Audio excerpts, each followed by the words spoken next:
donc, nous allons passer à Julie Michel Morin, qui va, sa présentation s'intitule Gouverner par les récits, l'IA comme dispositif narratif. Vous allez voir, je pense que ça va être une belle continuité avec ce que nous a présenté Fabien, donc une intervention qui examine les pratiques narratives de mise en récit, de dramatisation de l'intelligence artificielle dans l'espace social, envisagées comme des dispositifs structurants de production du sens et de légitimation.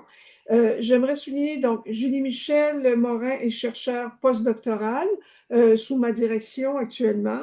Elle est également artiste-chercheur venant du domaine des arts de performance. En 2025, donc, elle a complété son doctorat sur les mises en scène de la robotique dans le champ des arts vivants. Ses recherches actuelles portent sur la manière dont les intelligences artificielles sont mises en récit, légitimées et naturalisées, en portant une attention particulière aux imaginaires sociotechniques et aux rapports de pouvoir qu'elles produisent. Alors, je pense qu'on va être vraiment dans la ligne droite de ce que Fabien nous a dit également. Je tiens à souligner, avant de te donner la parole, Julie Michel, que Julie Michel a eu un rôle très, très important dans tout le développement qu'on fait actuellement, sur le site IDICEM, sur la compilation et l'analyse critique de plusieurs pratiques narratives qui sont faites. Donc, un grand merci à Julie Michel pour tout ce travail et je te laisse la parole, Julie Michel. Ben, merci beaucoup. Merci beaucoup pour l'introduction, René. D'ailleurs, c'est un peu justement tout le travail qu'on a mis en place dans les derniers mois que je voulais discuter avec vous aujourd'hui. Un peu à la manière de Fabien aussi, j'arrive pas avec des résultats hyper concrets, des analyses qui sont terminées, mais plutôt avec un chantier de recherche qui est justement mon doctorat, puis que j'avais envie de partager avec vous. Oui, mes écouteurs, finalement. C'est plus agréable. Je suis désolée. Merci. Est-ce que tout le monde m'entend bien comme ça, quand même? Oui? Oui. OK, parfait. Oui, c'est ça. L'intervention que je voulais faire aujourd'hui, ben, c'est consistait à vous présenter le cadre conceptuel derrière ma recherche, un peu à mettre en lumière les façons dont, selon moi, les récits autour de l'IA fonctionnent justement comme un dispositif narratif puissant qui sert ben, d'instrument de gouvernance. En ce sens-là, je pense que Fabien et moi, on est d'accord. On focalise pas nécessairement sur le même corpus. Je pense que je vais un peu comme dézoomer quand toi, tu travailles, en tout cas, en ce moment sur ce projet-là, particulièrement sur l'AGI, puis les théories du complot. Mais je pense qu'on a ça certainement en commun dans nos présentations.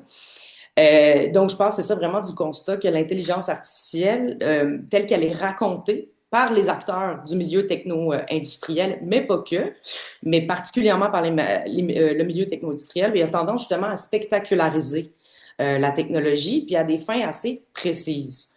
Euh, puis on le sait, on le voit dans la presse, dans les médias, on en parle, mais c'est une technologie justement qui fait l'objet d'une mise en récit qui est assez intense, à travers laquelle vont être formulées un ensemble de choses, des promesses de transformation radicale, des scénarios de rupture historique avec le passé, des inquiétudes par rapport à l'avenir du travail, de la démocratie, de la souveraineté ou de l'indépendance humaine. Et ça, c'est vraiment une liste qui est absolument pas exhaustive, bien sûr, c'est pour nous situer. Mais on constate surtout, je trouve de plus en plus que ces récits-là, ben, ils sont très polarisés, puis qu'ils se contentent très peu de ne décrire, seulement que de décrire la technologie, mais au contraire qu'ils contribuent justement activement à structurer des imaginaires sociotechniques au point de produire ben, des effets, des actions assez concrètes sur les formes de gouvernance. Donc, voilà. Donc, pour en faire, c'est ça, un petit résumé, ben, je dirais que justement, l'IA, c'est un, un objet discursif central en ce moment dans l'espace social à réfléchir. Et qui sont, ben, c'est ça, façonnés par des pratiques discursives puissantes et par des procédés de spectacularisation. Puis que ça façonne surtout nos réponses culturelles, politiques et sociales à l'adoption, par exemple, de ces technologies-là. Et dans le cadre justement du postdoctorat, ben, je m'intéresse à ces mises en récit en ayant un peu l'objectif initial aussi de typologiser un peu ces figures narratives-là, et aussi tout un ensemble de principes dramatiques récurrents qui est mobilisé autour de la manière dont on raconte l'intelligence artificielle. C'est en cours d'élaboration, c'est pas exhaustif, mais de manière assez spontanée, je dirais que j'identifie plusieurs grandes stratégies narratives. Parmi les procédés les plus structurants, ben, il y a celui, c'est ça, de la promesse de transformation radicale, où on présente l'IA comme une rupture historique majeure qui est susceptible de bouleverser l'ensemble des secteurs sociaux, économiques et culturels. Un second procédé, et sans hiérarchie, hein, je les nomme comme une liste, mais sans hiérarchie précise. Un autre procédé, ce serait celui du récit d'inévitabilité, pardon. Donc, l'IA qui est décrite un peu comme un destin technologique auquel ben, il serait vain de résister et auquel il conviendrait avant tout de s'adapter, coûte que coûte. On l'a mentionné un peu, mais la personnification ou l'anthropomorphisation des IA aussi constitue un procédé narratif qui est assez puissant parce que ces technologies sont souvent décrites comme étant capables de comprendre, de décider ou de vouloir, ce qui leur confère justement une forme d'agentivité là, quasi humaine dans les imaginaires sociotechniques. Puis souvent, ces procédés-là s'accompagnent d'un effacement systématique des médiations. C'est-à-dire tout ce qui est de l'ordre des infrastructures matérielles, les chaînes de travail, processus de collecte ou d'annotation des données, toutes les décisions politiques ou économiques sont largement invisibilisées dans la manière dont on va parler de l'IA. Puis cet effacement-là ben, contribue justement à renforcer l'impression d'autonomie et de neutralité de la technologie en rendant plus difficile l'identification des lieux de pouvoir et de responsabilité aussi. Donc, pris ensemble, je dirais que ces procédés narratifs-là produisent un cadre interprétatif qui est stabilisé, qui est cohérent et qui est largement partagé, à travers lequel l'IA est rendue justement intelligible dans l'espace social. C'est pas un discours unique, mais par une série de convergences de récits partiels qui se renforcent mutuellement, mais on finit par naturaliser un peu des trajectoires technologiques et à en marginaliser d'autres qui seraient possibles. Puis ce qui me frappe le plus aussi, c'est que l'ensemble de ces procédés-là contribuent justement à naturaliser les capacités qu'on attribue aux IA, tout en effaçant leur caractère fondamentalement construit, situé et donc discutable. Je parlais justement des effets concrets de ces récits-là sur les formes de gouvernance que j'évoquais au départ. Principalement, j'ai l'impression que ces récits-là viennent structurer les imaginaires. Donc, c'est-à-dire qu'ils vont venir façonner une compréhension partagée de ce qu'est l'IA, de ce qu'elle doit faire, peut faire ou encore ne doit pas faire. Donc, en ce sens-là, je dirais qu'ils agissent un peu comme un filtre interprétatif qui viennent hiérarchiser les priorités collectives. Par exemple, lorsque l'IA est racontée comme une solution universelle, ben, il y a d'autres enjeux. Il y a certains enjeux, pardon, comme l'efficacité, l'optimisation, la performance qui vont être mis au premier plan, tandis que tout un autre ensemble d'enjeux comme la justice sociale ou les impacts environnementaux qui vont être relégués à l'arrière-plan. C'est vraiment de l'ordre de la composition narrative, la composition dramatique. J'ai l'impression aussi que ces pratiques narratives-là permettent d'orienter les usages, c'est-à-dire que les récits qui vont être dominants vont venir influencer directement les dynamiques d'adoption technologique et vont jouer un rôle déterminant dans la définition des politiques publiques ou du financement des technologies, par exemple. Donc, ça participe vraiment à une normalisation progressive de certains usages, tout en rendant plus difficile justement la formulation de critiques ou d'alternatives. Ensuite... donc, ces mises en récit-là de l'IA vont permettre un ensemble de choses, je dirais. Par exemple, ça va venir orienter les attentes du public et donc créer un horizon d'anticipation qui est contrôlé par le secteur techno-industriel, entre autres. Accroître aussi l'accessibilité sociale de l'IA, donc rendre ces technologies-là socialement désirables. Attirer des investissements, évidemment, donc mobiliser des capitaux économiques pour le développement. Ensuite, et finalement, cadrer les débats publics autour de l'IA et influencer les politiques qui seraient à adopter. Donc, on voit qu'il y a quand même un ensemble de secteurs qui est, disons, influencé par ces mises en récit-là. Donc, les récits autour de l'IA contribuent vraiment à produire les conditions même des possibilités de son propre développement. Donc, en rendant justement certaines trajectoires technologiques beaucoup plus désirables, voire même pensables ou encore inévitables, en s'assurant de marginaliser ou d'invisibiliser d'autres possibilités, soit celle de créer des technologies, mais disons, à l'extérieur des logiques technocapitalistes ou encore de se passer de ces technologies. Donc, il y a cet affaissement-là de la pensée critique à force d'un martèlement de mise en récit du côté de l'industrie. Euh, donc, en ce sens-là, je dirais que les récits de l'IA, ce ne sont pas des discours satellitaires qui vont accompagner les produits, disons, technologiques, leur mise en marché, mais qui ont justement les effets très concrets, pas seulement sur le plan d'imaginaire, mais sur les usages qui deviennent dominants, sur les formes de gouvernance qu'elles rendent possibles. Euh, D'abord, ces récits produisent ce que j'appelle un petit peu une hiérarchisation silencieuse, parce que sans débat explicite, ils contribuent à définir ce qui mérite de l'attention, du financement et de la légitimité dans le domaine de l'IA. Et certaines trajectoires, justement, apparaissent en ce sens-là plus évidentes ou nécessaires, versus d'autres pas du tout.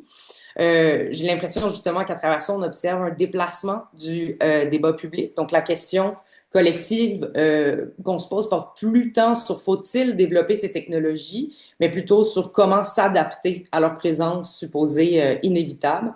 Et ce glissement-là, moi, je trouve qu'il neutralise en partie la possibilité d'alternative en présentant le développement de l'IA comme un fait accompli plutôt que comme un choix qui se voudrait à être politique.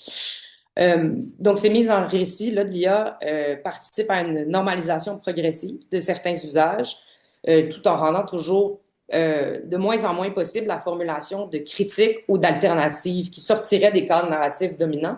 Puis, en ce sens-là, j'aime beaucoup, Fabien, le fait que tu remets en question aussi la crédibilité de certains chercheurs qui longtemps ont réussi à tenir des récits autour de l'AGI sous le prétexte, par exemple, qu'ils enseignaient à Oxford. Mais c'est au final pas nécessairement... Bref, c'est important de justement demeurer critique.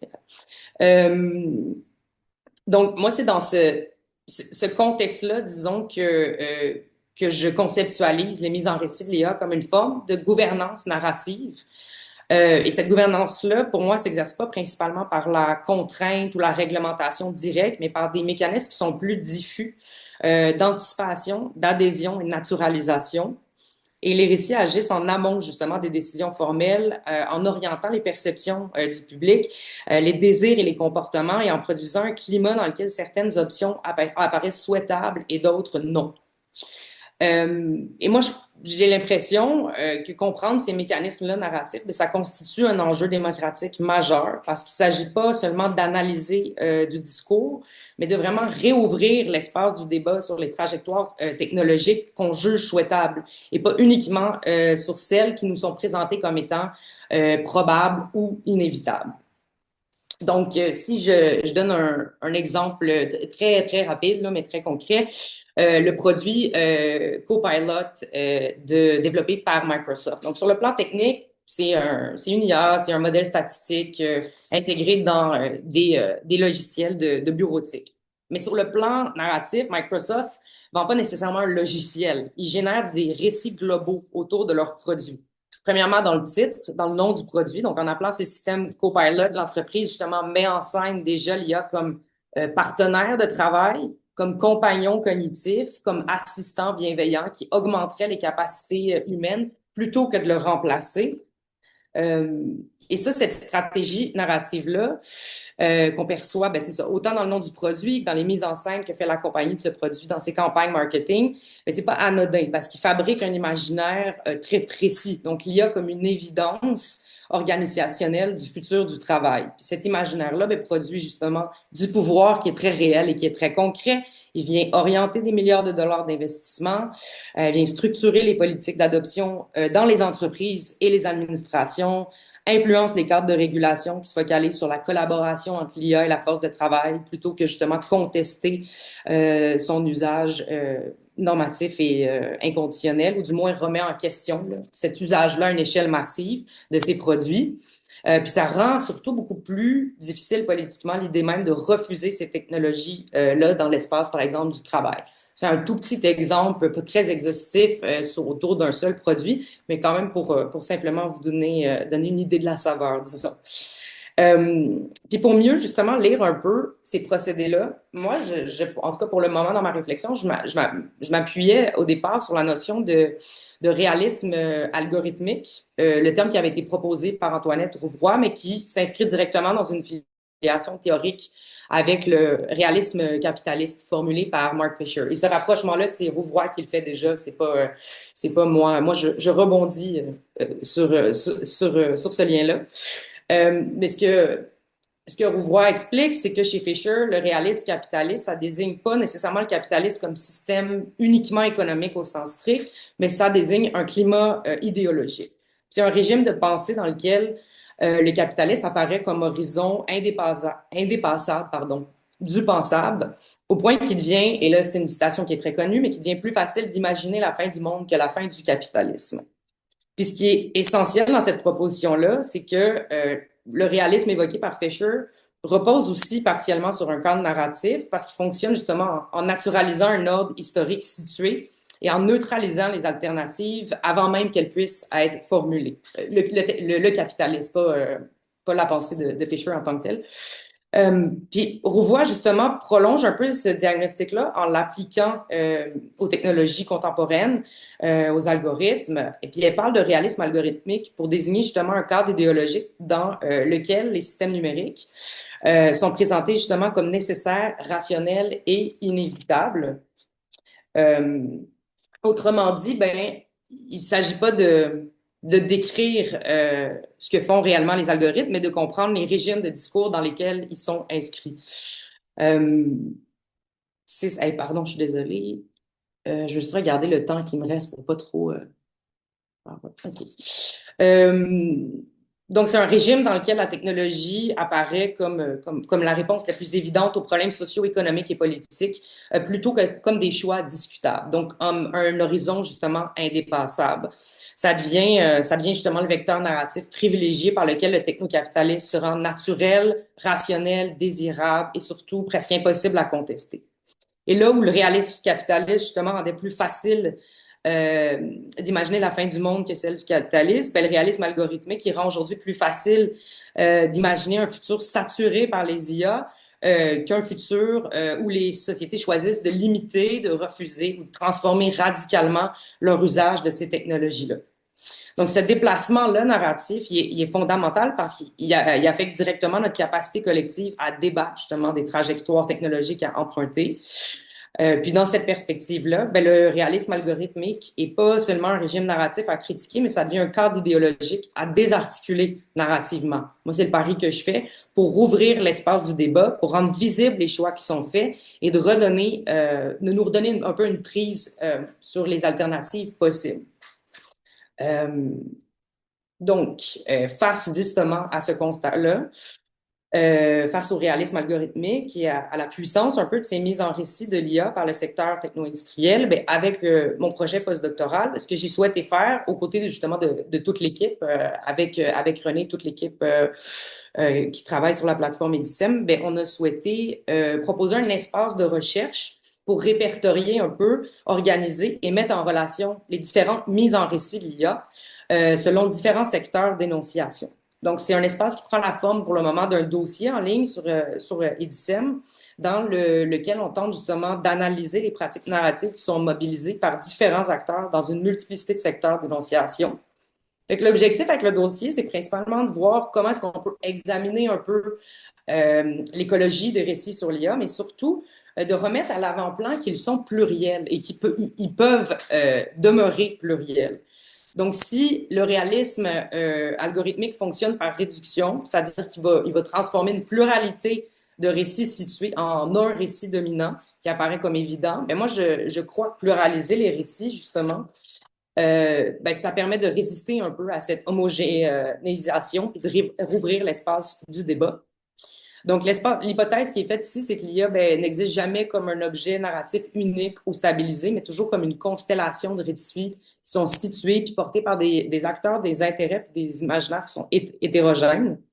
Donc, c'est pas je voulais pas nécessairement produire une lecture qui serait plus vraie de l'IA, pardon, en grands guillemets, mais je voulais vraiment pluraliser les cadres d'interprétation en rendant visible c'est quoi les divergences, les contradictions et les conflits narratifs qui traversent le déploiement de l'IA.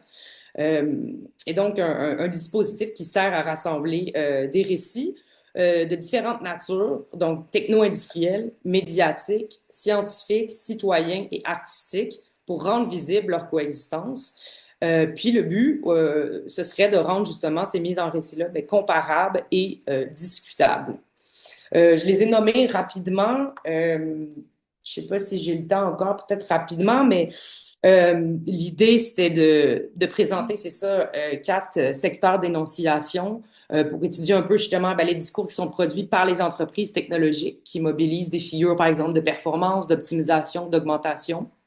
Des mises en récit par le secteur médiatique, donc tous les discours tenus justement dans la presse généraliste et spécialisée qui participent à la circulation, mais à la transformation aussi de ces imaginaires.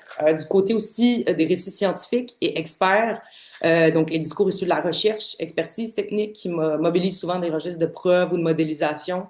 Aussi du côté citoyen, des prises de parole collectifs, associations, mouvements militants qui s'expriment souvent sur des expériences situées ou sur des luttes communautaires. Et enfin, des récits artistiques et culturels, donc des productions artistiques, que ce soit autant des arts vivants que du design, de la littérature ou de l'art conceptuel, qui portent aussi, qui mettent en récit, disons, l'IA à travers des formes qui soient spéculatives ou critiques.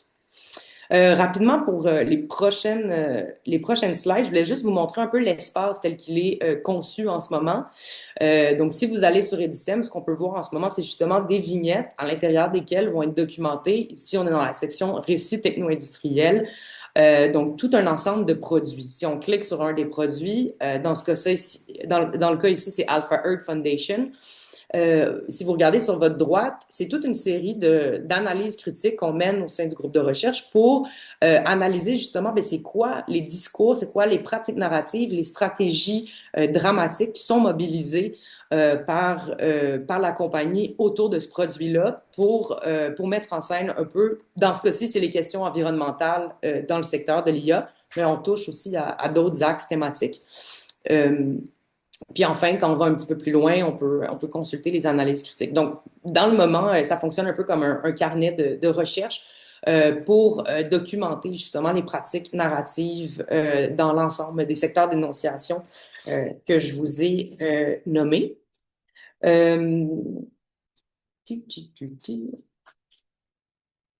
Donc voilà, pour moi, ce qui est important dans le choix méthodologique du dossier, c'était vraiment d'organiser le dossier autour de types de récits qui se construisaient, c'est comme je le disais, dans un écosystème narratif qui est pluriel, justement qui est traversé aussi par des logiques puis des motivations distinctes pour avoir une idée justement plus plurielle, plus située de ces imaginaires-là. Puis, en mettant des récits en relation, plutôt qu'en les hiérarchisant, avec le dossier pratique narrative de l'IA, on essaie de mettre en place une lecture comparative, justement, des régularités, des écarts ou des tensions narratives qui contribuent justement à les pluraliser pour voir comment se raconte l'IA. Donc, l'enjeu, c'était pas tant d'évaluer, je dirais, c'est pas tant d'évaluer la performance technique des systèmes d'IA, mais de déplacer le regard vers les conditions discursives, symboliques et idéologiques qui accompagnent leur déploiement. En ce sens, le dossier qu'on a mis en place sur Edicem agit vraiment comme une infrastructure, moi j'aime bien l'appeler de lisibilité critique, c'est-à-dire que là où le réalisme algorithmique tend à naturaliser et à homogénéiser les discours, ici on essaie de rendre visible un peu les opérations narratives qui produisent cette évidence-là. Donc pour le moment, je suis en train de travailler sur des analyses préliminaires, mais je vais être en mesure de vous présenter à la fin de la programmation complète du séminaire Arcane, je crois que c'est le 8 avril, une analyse plus concrète à partir d'un corpus précis. Donc, c'était pour vous présenter l'appareil, disons, conceptuel, puis la plateforme en ligne aujourd'hui sur Edicem.